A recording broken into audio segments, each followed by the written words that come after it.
Good afternoon, everybody. Colin here with iAppleReviews.com. Today is September 17th, one day after the iPhone 7 released to the public. Sorry about that. And I am going to be doing a 24 hours with the iPhone 7 video, showing my likes, dislikes, stuff like that about the iPhone. First off, I want to go over what case I have it in. I am currently using a Spigen case. It's just a clear case. I really like the back, the color of the iPhone and the new color. And I wouldn't say new design, but I guess the back kind of is a new design. But I like the new black. Basically, it looks really nice. I like how the screen, it just makes it look like there's no edge. The only thing I dislike is the fact that I have to leave it in a case because I don't want to scratch my new iPhone the day after I get it. I don't know how hard or how easy the black will show scratches. The space gray wouldn't show minor scratching too easily, but I don't know if the darker color it'll be easier to notice. One of the complaints I have is, this is a complaint and a like at the same time. I know it seems weird, but the speed of Touch ID, it unlocks that fast. That is using Touch ID. As you can see, there's Touch ID unlocked. But if you just tap the home button, it gets Touch ID and the tap in the same motion.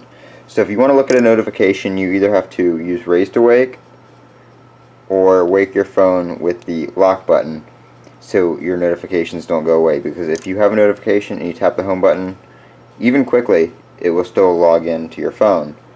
So that's a feature I like and dislike. I like the speed of Touch ID, but it just takes some getting used to. I wouldn't say it's a complaint, it's just something I have to get used to. I just have to remember, if I have a notification or if I want to look at notifications, don't touch the home button because it's probably going to unlock my phone and the ones that are on the home screen are going to clear. But with Raise to Wake, that's not really that much of a big deal because if it's in my pocket or something or sitting on my desk, when I pick it up it comes on anyway. Raise to Wake has been working great. I had it in my pocket today and I haven't really noticed any battery drain when I'm not using it. Like you can see, it's 6:29 p.m. and it's at 65%, and that's with my brightness pretty much on full.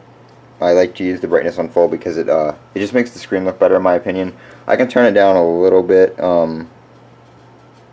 somewhere around there, and it still looks reasonably well. But the brighter the screen, in my opinion, the better it looks. So I usually leave the brightness turned pretty far up, and I don't use auto brightness, so it's that bright all the time. I was playing some games on my phone today. I went to work, so I was at work most of the day, but I was using it on break and stuff like that. And like I said, the battery's been doing pretty well. It's about 5 hours of usage on it right now, and it's not even halfway drained. If you turn your brightness down and use auto brightness, you will definitely see a significant increase in battery life. Like I said, the brightness is definitely hurting the battery life though. The screen being 22% brighter or 20% brighter, I forget which it is. I haven't really noticed it too much. It's not a big noticeable difference in the everyday use of the phone.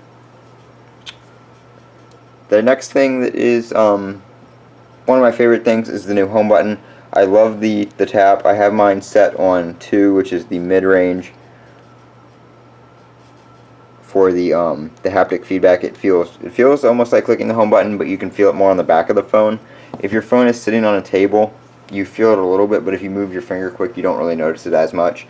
One of the other complaints I have is if you have nails or something like that, or if you want to push the home button with the tip of your finger, you can't really do that anymore because it uses the outer ring of Touch ID to actually register the pressure or the fact that your finger is there, I guess, because if you just tap on the middle, it doesn't do anything. You actually have to have your finger on the Touch ID button, or if you have like certain gloves on, it will not do it. Like I have this plastic that came on the phone, so we're gonna put it over.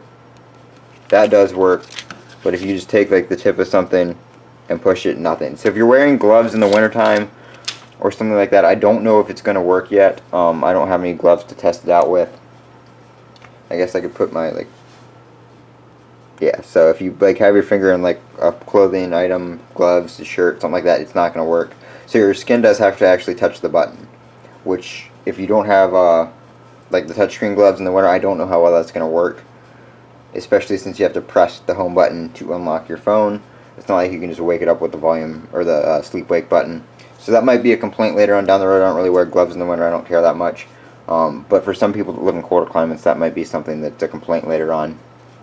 Everything else seems to be working great. The speakers sound awesome. I watched a couple YouTube videos on it, and there's not really a difference in sound quality, but the fact that there's two speakers really does help with the volume and the clarity of it. Everything else is still pretty much the same, but you can definitely hear it from the top and the bottom, which is nice.